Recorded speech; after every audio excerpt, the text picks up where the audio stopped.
ദേഷ്യം വരുമ്പോൾ ചിലർ ഒച്ചത്തിൽ സംസാരിക്കുകയും പൊട്ടിത്തെറിക്കുകയും ചെയ്യുന്നത് എന്തുകൊണ്ടാണ്? ഞാൻ ഡോക്ടർ CK അനിൽകുമാർ, സൈക്കോളജിസ്റ്റ്. ഈ റീൽസ് ആരെയും അപകീർത്തിപ്പെടുത്താനുള്ളതല്ല, മനഃശാസ്ത്രപരമായ രീതിയിലുള്ള ഒരു അവലോകനം മാത്രമാണ്. നമുക്ക് ഒന്ന് പരിശോധിക്കാം. ഉദാഹരണമായി സഖാവ് പിണറായി വിജയൻ സാറിനെ തന്നെ നമുക്കെടുക്കാം. അദ്ദേഹത്തിന്റെ ധാർഷ്ട്യത്തെ പറ്റി പല കോണുകളിൽ നിന്നും വിമർശനം ഉയർന്നു വരുന്നത് പലപ്പോഴും നമ്മൾ കാണുന്നുണ്ട്.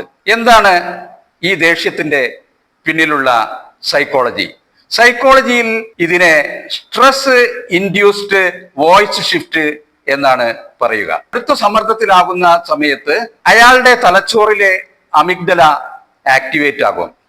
അങ്ങനെ അമിഗ്ഡല ആക്ടിവേറ്റ് ആകുന്ന സമയത്ത് അയാൾക്ക് ലോജിക്കായിട്ട് സംസാരിക്കാൻ സാധിക്കില്ല. അയാൾ ഇമോഷണൽ ആയിട്ടാണ് സംസാരിക്കുക. മാത്രമല്ല, വോയിസിന്റെ മുകളിലുള്ള കൺട്രോൾ പൂർണ്ണമായിട്ടും അയാൾക്ക് നഷ്ടമാകും.